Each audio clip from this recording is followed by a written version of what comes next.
at that nice dark color. It looks so good. And this is ready to plate. Wow. Hi everybody, it's Bill from the Walks of Life, and today we're gonna make for you Beef Chow Fun, better known in Chinese circles as 乾炒牛河, a dry chow fun noodles with beef. And that's mostly what you're gonna see at dim sum restaurants and Chinese restaurants in Chinatown. You might be asked by the waiter, wet or dry?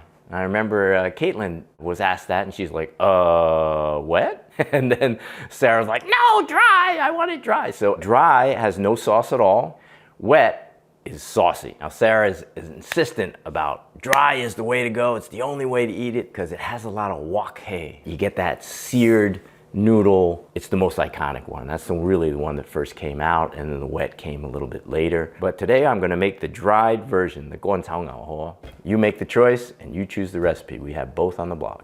All right, so here's a quick rundown on the ingredients because it's super simple. You're gonna get a couple of slices of fresh ginger. You get 4 scallions. A lot of scallions are good. You got beef here. You can use flank steak or you can use another cut. We have recommendations on other cuts that you could possibly use in our post on how to velvet beef and how to select beef for stir fry. Bean sprouts, put them in the refrigerator, soaked in cold water, and they'll actually last longer. And of course the rice noodles. The sauce is actually really simple. It's just soy sauce, dark soy sauce, which is a must for good color. Add a little bit of ground pepper, a little sesame oil, and Shaoxing wine.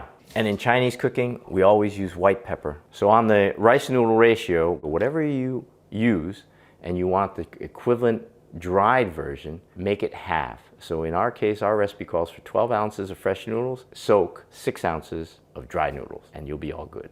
So now we're ready to prepare the beef. In this case today, we actually have a nice cut of skirt steak. It's a little bit tougher than flank steak, but it has a beefier flavor. So the first thing you want to do is you could very easily see the grains on here, and you want to cut across the grain. First of all, I'm gonna cut these into the widths that I want, and I'm cutting with the grain because the grains go this way. And now I'm gonna cut this across the grain, and that's gonna be tenderizing them because you don't have these long stringy pieces. This is a very thin piece, so what you do to get a better piece is you cut it at a little bit of an angle. See how this angle really makes a nice surface area? Another tip, if you put this in the freezer and let it get slightly frozen, it won't slide around like what I'm dealing with now. Okay, another tip or trick is that you do have this membrane. You can cut it off, but I'm not gonna worry too much about that. Make it an angle like this, but if you make an angle like this also, so you got 2 angles, you also lengthen the narrow piece. So these are the pieces where I cut at a straight angle. Both of these pieces are very narrow and very thin. It's almost like if I was julienning them. But before, I was cutting them at an angle. You get this difference here, right here.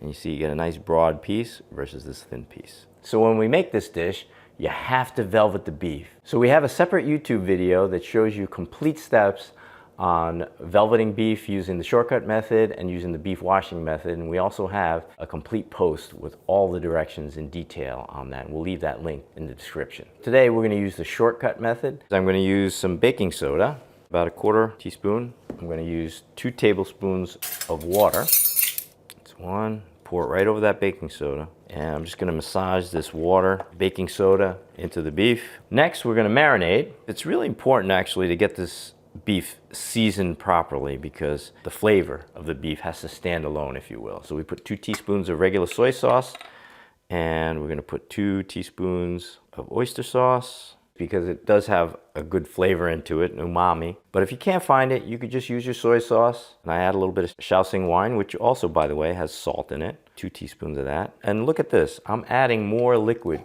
to this, which means that it's gonna absorb even more liquid, and that helps in the tenderization process. Since I've dirtied this teaspoon, I'm just gonna use this to mix it. That's why I like using my hands as well, because it's a lot easier, but I just washed them.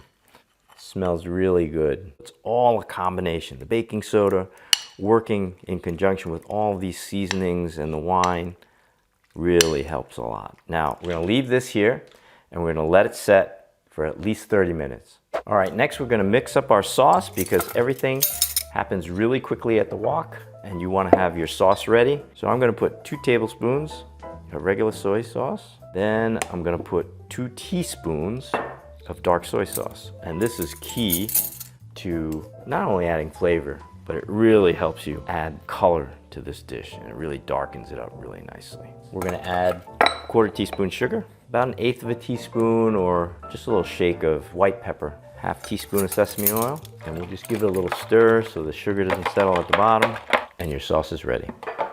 All right, next we're gonna cut our scallions, about 4 scallions. The more the merrier, the scallions are really good. These are all clean. I'm gonna cut off the ends. These little tiny ends, we usually put them in the ground and plant them in the spring, and then they grow back. It's another trick where I crush them a little bit to release flavor, but what I'll do is I'll just cut these at an angle. And these are about 1 to 2 inches wide. And then 3 thin slices of ginger. Okay, next we're going to drain out our bean sprouts. These are mung bean sprouts. And the difference is that the mung bean sprouts don't have the big beans in them. The shells of these are small and they're slightly green. The soybean sprouts are going to have bigger beans and they're going to be yellow and they're going to be hard. You don't want those for this dish. Let's strain them here. And even if you have them out of the package, it's not a bad idea to actually soak them in a little bit of water and even hydrate them even more. All right, I was looking at the beef and I said, hey, I forgot the cornstarch. Let's put some cornstarch in here now. One thing people ask me is like, hey, do you put the cornstarch in after you marinate it? Or what do you do? It's like, Who asks that? no, there's a lot of people say like, hey, do I marinate and then put the cornstarch at the end like we're doing here because we forgot? And I said, you could do either actually. I actually forgot it because what I usually do is I put it right in there. But if you actually want to do this and have it marinate in there, you could do that as well.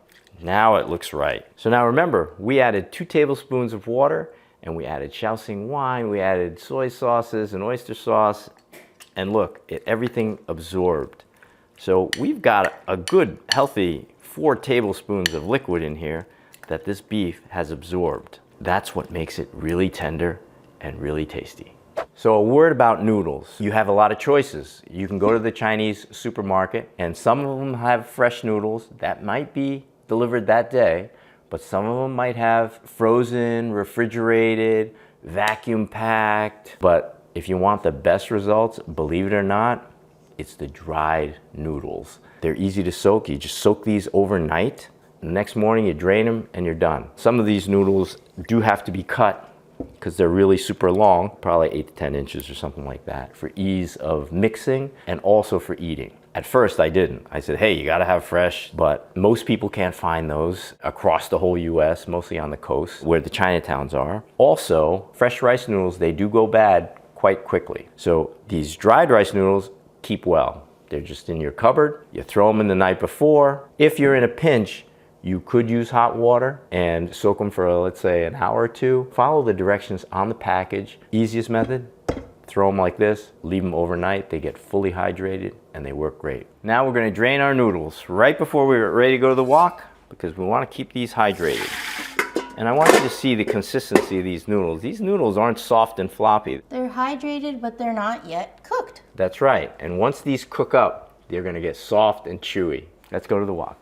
All right, so we're at the wok. We've got all our ingredients right in reach. And what I did also was I did pour some hot water. When I pour my sauce in, I'm gonna use a little bit of water to rinse it out, and it gives a little bit of moisture into that hot wok. You have 2 tools that you usually use. So this is a wok spatula and this is a hawk in Cantonese, but it's basically a big spoon. The professional chefs that use these smaller woks, they only use this. And they use this motion to toss it around. That's great. If you can do that at home on the stove. But if you can't, you could use the scooping motion with this wok, like this. The nice thing about having this is you could sort of slide it around and it should be non-stick. Also, for those of you who don't have a wok like this, and maybe you just have a wok that has 2 handles on it, and you can't lift it up, you can use just one wok spatula to lift it up, or a lot of times, both of these. Now in Cantonese cooking, when you got the big wok, in the old days, there's not that many people. Maybe in Chinatown they do this a lot. They use one in one hand, one in the other. And the way they cook it is move the food around like that, and then when they plate it, they plate it on here and put it on the plate, plate it on here. Just a reference for you at home. Now, for those of you also who say, well, I don't have any wok, so I can't cook this dish. Wrong, absolutely not. You could use a pan. A non-stick pan, probably better for the novice is less chance of sticking. And then you could just use any wooden spatula. So it's good to separate the whites and the greens in there because you want to put the white portions of the scallion in with ginger so that when you put the noodles in, that infuses all that flavor together. You want to put enough oil in the wok. What you could do is put a little bit of oil in the wok. It's nice and hot and smoking, and then put the rest of the oil in the wok. Let her go, screaming hot. Spread the beef out and just let it fry for a little bit. Fry it on the other side. Make sure there's one layer deep so you get a good sear on all the beef. That smells good. All right, look at that. That is beautiful. Look how plump and juicy that beef is. Got a nice little sear here and there. I'm gonna put another tablespoon of oil. Now throw the whites of the scallions and your ginger. Get that infused. And then, not gonna waste any time. And we're gonna put that in, the noodles. Woohoo! You're thinking, you're panicking, you're like, oh, these are gonna burn. Don't worry about it. The searing of these noodles is normal.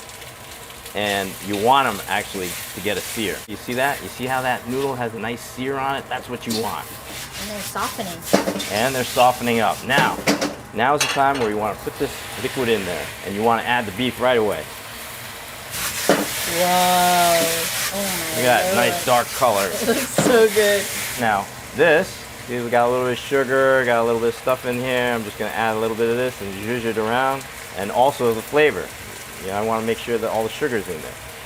But look at this. Now I'm not really in a rush here. This is screaming hot, but I'm just going to let this sear because part of the sear that you get in the wok hei is going to be caused right here. The sides of the wok are superheated. I see you get a little sticking. You can scrape it off. Now's the time to add this. I'm going to add this back in also. And I'm going to add the scallion. So at this point, I'm going to show you that if you're using your wok spatula, you're going to scoop motion like this. But if you have the wok like this, you can just push and toss, push and toss. And this is ready to plate. There you go, nice and careful. Wow. And that is beef chow fun or乾炒牛河at home. Now, another tip is that if you want to really try to get wok hei, you can use less. Make a half an order and experiment. There's a nice plate of noodles here. Let's go give it a taste. Okay, taste test on this beef chow fun. Just smells amazing. It has wok hei. Oh boy. Sorry. I took a big bite.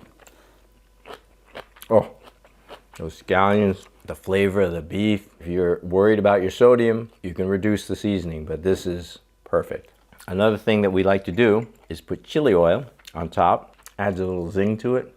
Really good. Remember, this was dried noodles sitting in the cupboard for a few weeks now, if not months. They're so much easier to work with than the fresh kind.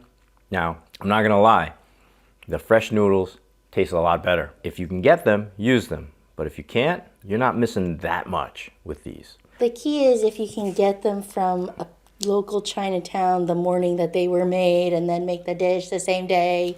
That's very true. That's the key. That's very true, because if you're gonna get them from the freezer section that are vacuum packed, or if you get fresh noodles that were previously frozen, it's just not gonna be the same. If you don't have those options and you can't get the absolutely fresh noodles, just use the dry.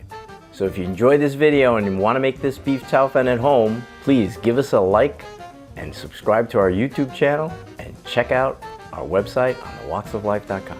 See you, folks. The 乾炒牛河, 乾 means dry in Chinese, so it's wet. There's no sauce in it. But there's also... No, you just misspoke. Oh, You okay. said, so it's wet. No, it's dry. Okay. Wait, what? I wasn't recording. No! It's a bumble. Every video we have a bumble. Ah!